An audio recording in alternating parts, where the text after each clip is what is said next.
Welcome back. So today we are going to be finishing section 4 of chapter 2 of Joseph Campbell's Primitive Mythology. Chapter 2 is titled The Imprints of Experience, and section 4 is the spontaneous animism of childhood. So in childhood, the earliest questions asked concerning the origins of things betray the spontaneous assumption that somebody made them. Who made the sun? Asked the child of 2 years and 2 years and a half. Who put the stars in the sky at night? Asks another of 3.5. In these early ruminations, the first point of focus is the problem of the origin of the child itself, the second the origin of mankind, and the last the origin of things. But the compass of the search presents even learned parents with more than they can handle in the way of scientific and metaphysical challenge. One little boy, for example, presented his scholarly father with the following recorded series. At 2 years and 3 months, where do eggs come from? And when told, well, what do mummies lay?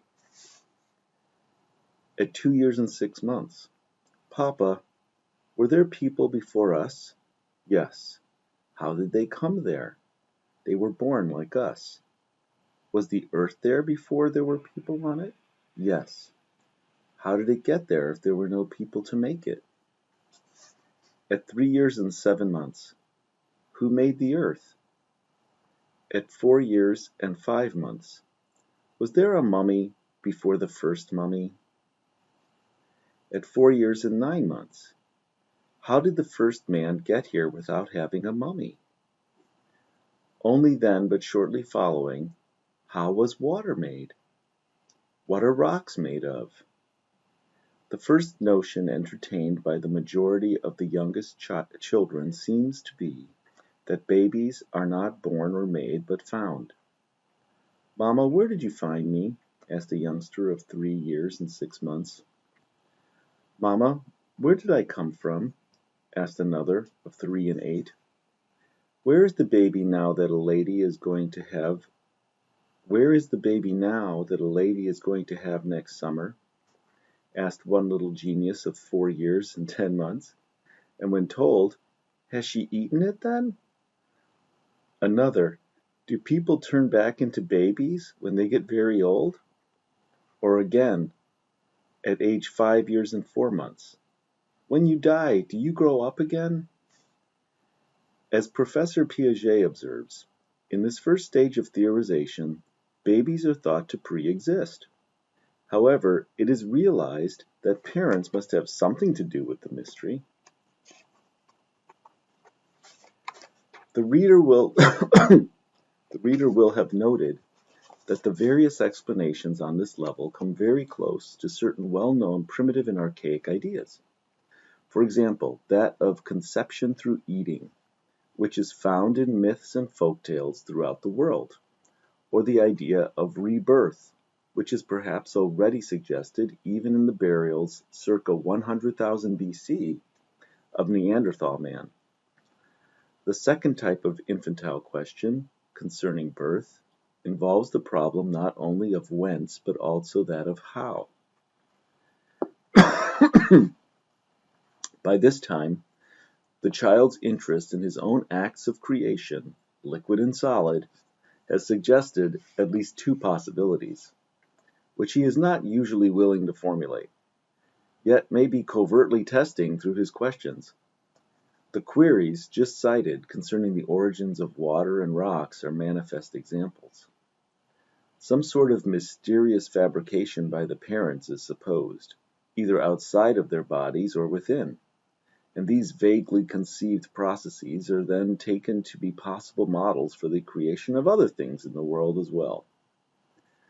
The child begins by assuming that adults were the makers of all things, for they are thought to be omniscient and omnipotent until events make it all too evident that they are neither. whereupon the cherished image of an all-knowing, all-potent, manually or otherwise creating parent is simply transferred to the vague figure of an anthropomorphic though invisible God, which has already been furnished by parental or other instruction. The figure of a creative being is practically, if not absolutely, universal in the mythologies of the world. And just as the parental image is associated in childhood not only with the power to make all things, but also with the authority to command, so also in religious thought the creator of the universe is commonly the giver and controller of its laws. The two orders, the infantile and the religious, are at least analogous, and it may well be that the latter is simply a translation of the former to a sphere out of range of critical observation. Piaget has pointed out that although the little myths of Genesis invented by children to explain the origins of themselves and of things may differ, the basic assumption underlying all is the same, namely, that things have to be made by someone, and that they are alive and responsive to the commands of their creators. The origin myths of the world's mythological systems differ too. But in all except the most rarefied, the conviction is held, as in childhood, without proof, that the living universe is the handiwork or emanation, psychical or physical, of some father-mother or mother-father God. The sense, then, of this world as an undifferentiated continuum of simultaneously subjective and objective experience, participation, which is all alive, animism, and which was produced by some superior being, artificialism, may be said to constitute the axiomatic, spontaneously supposed frame of reference of all childhood experience, no matter what the local details of this experience may happen to be. And these three principles, it is no less apparent, are precisely those most generally represented in the mythologies and religious systems of the whole world. I think that's worth reading again. The sense, then, of this world as an undifferentiated continuum of simultaneously subjective and objective experience, participation, which is all alive, animism, and which was produced by some superior being, artificialism, may be said to constitute the axiomatic, spontaneously supposed, frame of reference of all childhood experience. So, participation, animism, and artificialism. No matter what the local details of this experience may happen to be, and these three principles, it is no less apparent, are precisely those most generally represented in the mythologies and religious systems of the whole world. In fact, the notion of participation or indissociation between the subjective and objective aspects of experience goes so far in the usual thinking of both infants and of the archaic philosophical systems that the names of things, which are certainly subjective, simply within the mind and differ greatly from culture to culture, are thought by all children and by most archaic thinkers to be intrinsic to things, as their audible aspect. In the Hebrew Kabbalah, for example, the sounds and forms of the letters of the Hebrew alphabet are regarded as the very elements of reality, so that by correctly pronouncing the names of things, of angels, or even God, the competent Kabbalist can make use of their force. The, the pronunciation of the name of God, indeed, has always been guarded with great care. In ancient times, the sages communicated the pronunciation of the name to their disciples only once in 7 years.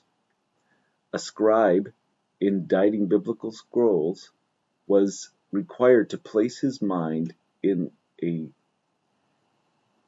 a scribe inditing biblical scrolls was required to place his mind in a devotional attitude when writing the name of God.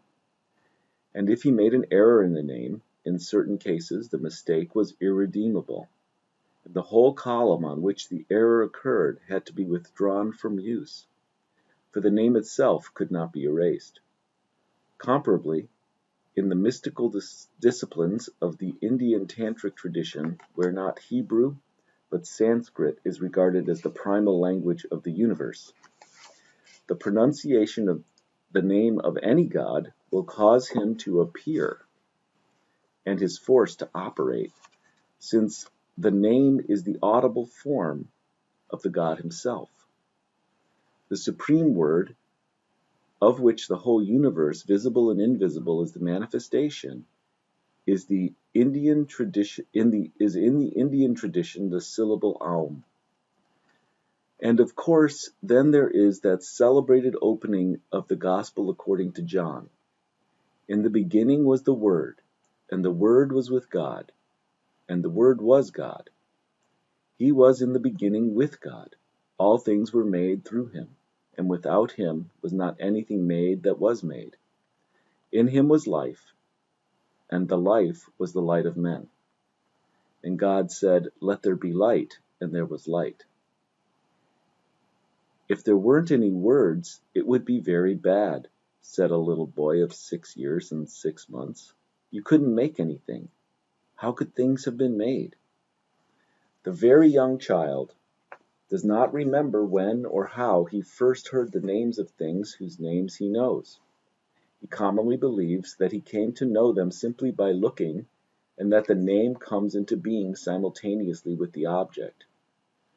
"What are names for?" a child of 5 years and a half was asked. "They are what you see when you look at things," he replied. The name is a quality of the object situated within it, and likewise known to the object. "Where is the name of the sun?" "Inside the sun," a child of 7 said. "Does a fish know its name?" The same little boy was asked when he was 9, and he answered yes. What has been termed creation from nothing and celebrated by theologians is an extremely elevated notion. And celebrated by theologians as an extremely elevated notion, is actually, at least in the text in which the notion is supposed to be documented, a creation from the Word, through naming the name, which is one of the primary notions of creation entertained by the human infant. Moreover, in the cosmologies of archaic man, as in those of infancy, the main concern of the Creator was in the weal and woe of man. Light was made so that we should see, night so that we might sleep, stars to foretell the weather, clouds to warn of rain. The child's view of the world is not only geocentric but egocentric. And if we add to this simple structure the tendency recognized by Freud to experience all things in association with the subjective formula of the family romance, Oedipus complex, we have a rather tight and very slight vocabulary of elementary ideas, which we may expect to see variously inflected and applied in the mythologies of the world. It is already clear from the studies that we have made of children in the West, who are the only ones that have been systematically examined, that the rational logic and scientific views that ultimately replace in their thinking the spontaneous, animistic, and artificialist theories of infancy only gradually suppress or dissolve the earlier notions. Names are not correctly distinguished from their reference until somewhere about the 10th or 11th year. Life becomes restricted to animals and plants, and consciousness to animals hardly before the ages of 11 or 12.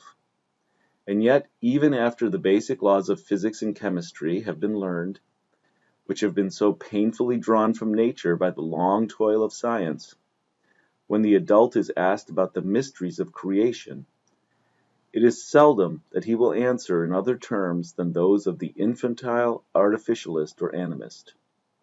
The world has been made by some omniscient God for some purpose, and we for some end, which we must learn to know and to serve. or else, in replies somewhat more sophisticated, there is within things themselves some force that makes them, an immanent power out of which they arise and back into which they go. In the mythologies of the world, a great number of origin myths appear, but few more wonderful than the following spontaneously invented by a 9-year-old when asked concerning the origins of his country. How did Switzerland begin? Some people came, he answered. Where from? I don't know. There were bubbles on the water and a little worm underneath. Then it got big and came out of the water and fed and grew arms and teeth and feet and a head, and it turned into a baby. Where did the bubble come from? From the water. The worm came out of the water, and the bubble broke and the worm came out. What was there at the bottom of the water? The bubble, which came out of the ground. And what happened to the baby? He got big and had babies. By the time he died, the babies had children. Later on, some of them became French. Later on, some of them became French, some German, some Savoyards. It seems safe to assume at this point that no comment on this origin myth is necessary. Most readers can no doubt recall early myths of their own invention that were of somewhat the same order. With this, we leave the course of our common childhood behind, the childhood of our species, perhaps since the hoary days of Neanderthal, and move on to see what the adult shamans, priests, and philosophers have managed to achieve beyond this level in the reading and representation of the enigma of life. So that ends section 4. Hope you enjoyed it. Next time we'll read section 5, or begin section 5, the system of sentiments of the local group, which is all about the tribe. Thank you.